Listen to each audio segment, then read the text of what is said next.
Olá, pessoal. Eu sou Emerson Cavalcante e este é o nosso estudo do NEP, o Núcleo de Estudo e Pesquisa do Evangelho V de Jesus. Convidamos desde já a estar conosco nas redes sociais, seja pela página do Facebook ou no canal do YouTube. Pela página do Face, você curte a página e entra em contato lá com os nossos vídeos, com as nossas atividades semanais. Pelo canal do YouTube, você se inscreve, aciona o sino de notificações e recebe então esses vídeos gravados ou nas transmissões vivo dos trabalhos do NEPV de Jesus. Aqui, às segundas-feiras, sempre às 20 horas, o nosso estudo específico, olhando para os textos das Escrituras Sagradas, olhando para a chamada codificação bíblica, Antigo e Novo Testamento.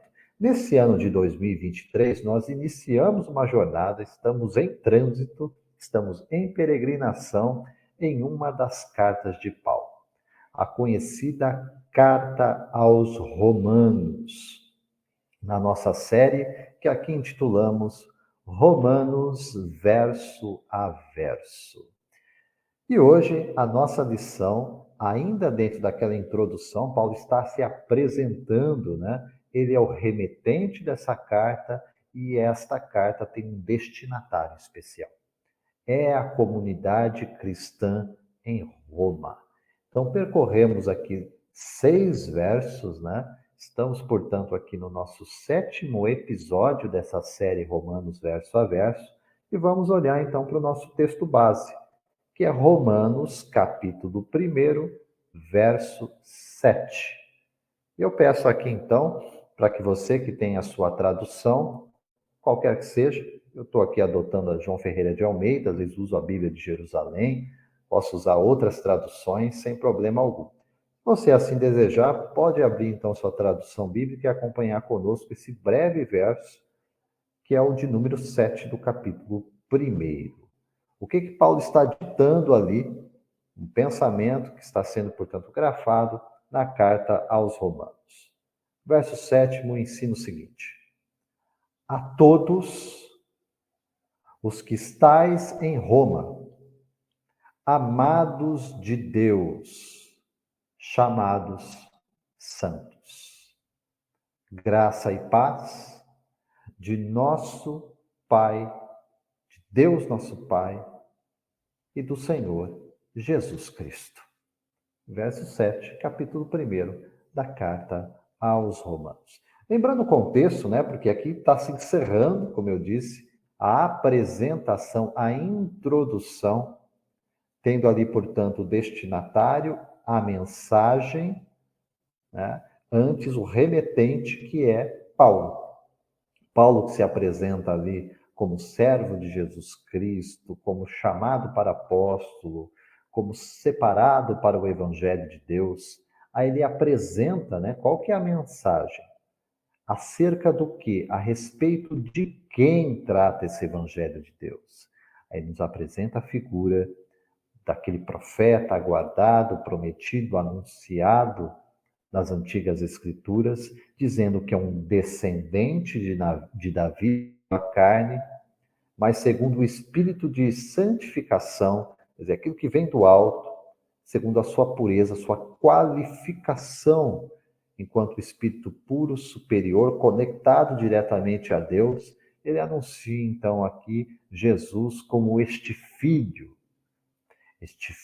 que em poder vai manifestar então essa boa nova, essa boa notícia, que é a presença de Deus sobre a terra por meio de seu Filho, falando, ensinando, testemunhando e vivendo a vontade expressa de Deus para cada um de nós.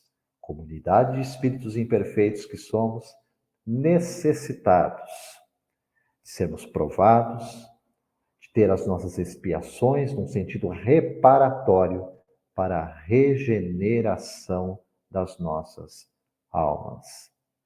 Dentro dessa sequência, então, de entendimento, Paulo chega aqui no 7º verso ele vai usar algumas expressões bem interessantes, né? Primeiro, lembrando, materialmente uma carta está sendo escrita, redigida e encaminhada, tendo por destino a comunidade cristã em Roma. Então é por isso que a escrita nos traz a todos os que estais em Roma. É claro que aqui nós não vamos imaginar que todos que estais em Roma eram todos os habitantes necessariamente da capital do império. A todos os que estais em Roma, Paulo está dirigindo aquele núcleo cristão que compunha uma comunidade. Normalmente lá no primeiro século eles se reuniam em residências, né? Em casas. Não sabemos ao certo de quem era essa residência, se era algo que se alternava entre os membros, né, da comunidade, daquilo que então se chamaria de eclésia, de igreja, de agrupamento daqueles que, ao aceitar a mensagem do Evangelho, tinham a alegria, a satisfação de se reunirem para comungar daquela boa nova, para meditar, para refletir, para introjetar a mensagem do Evangelho. Esta era a proposta e deve permanecer como a proposta central. Este agrupamento, portanto, de irmãos aqui no sentido não apenas de fé, mas de reconhecimento da nossa condição como espíritos imortais, filhos deste mesmo Pai. Esse pensamento do cristianismo nascente é o mesmo que a doutrina espírita propaga, ao nos dizer quem somos, estes espíritos imortais, num caminho de desenvolvimento, num caminho de aperfeiçoamento, por guia, por orientador, o Evangelho de Deus manifesto por Cristo Jesus. Nosso padrão de ser filho de Deus neste mundo. Entendendo isso, então, a todos que estais em Roma, poderia ser a todos que estais onde quer que estejamos, na condição daqueles que compõem este agrupamento em todas as tribos, povos e nações espalhados pelo mundo inteiro, que nos identificamos, que nos afeiçoamos à mensagem, à proposta existencial do Evangelho, recepcionando-a em nosso sentimento como elemento transformador e renovador da nossa vida. A todos que estais em Roma. A este grupo, portanto, né, de cristãos a quem foi direcionada a mensagem, e que era lida e que era meditada em outras comunidades também, para ver que não era algo específico ou apenas local. Paulo está respondendo a questões, está respondendo a conflito, está respondendo a elementos que precisavam ali ser melhor compreendidos dentro da comunidade em Roma, mas que dizem respeito à existência humana. Nós aqui no século XXI temos muito com que nos identificar com a mensagem, com aquilo que está acontecendo nessa comunidade mista de Roma, que incluía judeus e gentios. Quer dizer, aqueles que nasceram em Israel, aqueles que estando fora de Israel, os estrangeiros, também estavam inseridos, também foram chamados, também foram convocados a viver este elemento transformador que é o Evangelho. Entendendo dessa forma, então, nós vamos perceber a extensão e a universalidade da mensagem, da proposta que Paulo é remetente, como apóstolo, como servo de Jesus, como aquele que ele próprio diz, separado para o Evangelho de Deus. Cabe notar, no entanto, né, a forma como ele aborda, a maneira como ele chama os membros dessa comunidade, é a mesma maneira pela qual, em toda a codificação bíblica, são chamados aqueles que estão debaixo da tutela desse Pai amoroso. E aí diremos, todos estão, de fato, Todos são filhos do Pai. Agora, a nossa posição diante disso pode ser diferente. Revelar ao não aceitar essa tutela, a escolher pensar, agir e fazer as coisas em oposição à vontade desse Pai, eu me posiciono na condição de um filho, sim, mas um filho da desobediência. E o que Deus promoveu para nós é uma outra condição. É a condição de ser um filho de Deus. Mas eu preciso me apropriar dessa condição. Eu preciso sentir, pensar e agir nesta trilha, neste caminho, de acordo com este chamado. E Paulo vai nomear aqui, então, esses cristãos que já se entregando a essa proposta, já tendo de fato este comprometimento, são chamados de amados de Deus, chamados santos. Santo aqui não é beatitude. Santo aqui não é estado de angelitude. Santo aqui tem um aspecto daquele que fora separado do mundo, da mentalidade padrão do mundo, que é de desobediência a Deus, chamado, portanto, à dedicação a um serviço específico, que é viver a proposta do Evangelho do Reino, da Boa Nova do Pai, em nós, para externalizá-lo no convívio com os outros. Este é o nosso chamado. E devemos recepcionar essa mensagem no nosso coração, sabendo que somos amados de Deus. Essa inteligência suprema, essa causa de tudo, esse Pai amoroso, nos ama. Mas porque nos ama, também nos corrige. Porque nos ama, nos orienta a fazer o que é o correto. E por isso o estado de vigilância, nos comunicar com Ele através do canal da prece, da oração, é tão necessário. Para que não nos desviemos da rota novamente. Por perdermos este foco, por perdermos essa atenção, por invigilância, ao nos afastarmos, nós nos comprometemos diante da lei divina, com equívocos que exigem reparação. Eu preciso, a partir daí, mudar a minha forma de ver, de sentir, de pensar, de agir no mundo, de me relacionar com as pessoas e comigo mesmo. É esta visão que a Boa Nova nos traz, visão sem dúvida ampla e transformadora da minha realidade, da nossa realidade, é esse chamado. Sentindo-me amado por Deus e chamado ao serviço dele, serviço que exige, sim, dedicação, esforço diário e contínuo de mudança de mente para uma nova forma de ser e de existir. Conclui aqui este pensamento um desejo, né? Um voto, uma bênção mesmo. É aquilo que Paulo propõe ao usar esse cumprimento que repetidas vezes vai acontecer em suas cartas.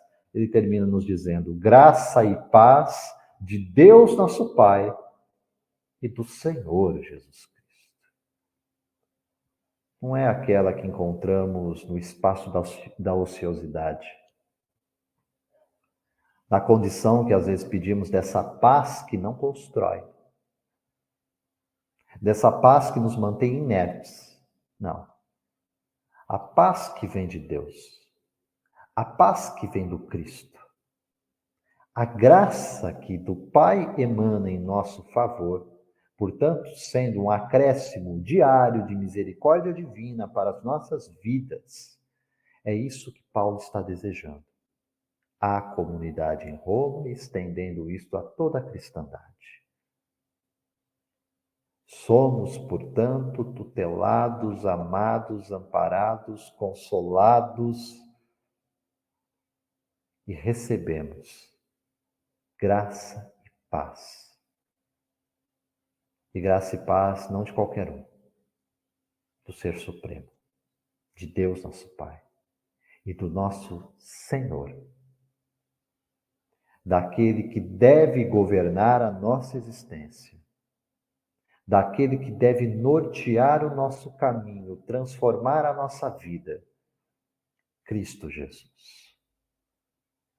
Esta é a convocação, este é o chamado pelo qual Paulo encerra a introdução da carta aos Romanos, para poder, a partir daí, nos inserir num novo entendimento em que ele vai apresentar, então, no corpo da carta, este evangelho, esta boa nova que ele não recebeu de homem algum, segundo ele próprio recebera do próprio Jesus Cristo.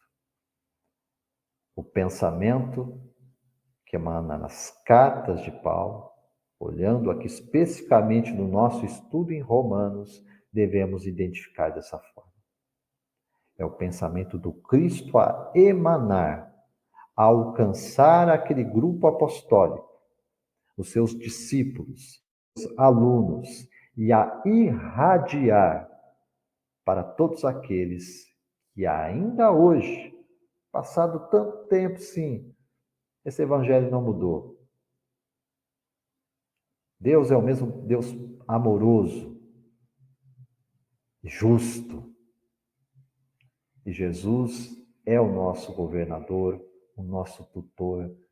E ao nos colocar debaixo do senhorio dele, sabemos que não temos ali nenhum aspecto, nenhum sentido de autoritarismo, mas uma autoridade que se impõe por sua elevação moral, pela sua sabedoria, pelo seu amor contagiante, para tocar esse nosso coração de pedra e humanizá-lo. Esse é o sentido, a mensagem que trouxemos hoje para vocês nestas breves reflexões, deixando desde já para cada um de vocês que nos acompanham a liberdade também de refletir, se assim desejar, coloque aí seu comentário, sua pergunta, seu questionamento. Estamos aqui estudando juntos. E nesse aspecto, vamos nessa caminhada, na compreensão da mensagem da carta de Paulo aos Romanos. Hoje essa reflexão, então, no capítulo 1, no verso 7, em que encontramos uma mensagem que inclui a totalidade daqueles que já despertos reconhecem o que a boa nova realiza em suas vidas e deseja comunicar isto para as pessoas, sendo amados de Deus, chamados santos, chamado a um serviço especial de dedicação e de manifestação desta proposta transformadora para a nossa vida e que isso possa alcançar tantas e outras pessoas, com graça e paz vindas de Deus nosso Pai e do nosso Senhor Jesus Cristo. Fica o convite mais uma vez, gente, nas redes sociais, seja pela página do Facebook, seja pelo canal do YouTube, basta digitar lá, NEP V de Jesus e acompanhar conosco os nossos vídeos. Aqui sempre às segundas-feiras, às 20 horas, a nossa série Romanos verso a verso. Deixo aqui os meus votos de paz, luz, sabedoria. Que Deus nos abençoe hoje e sempre. Até breve. Até a próxima.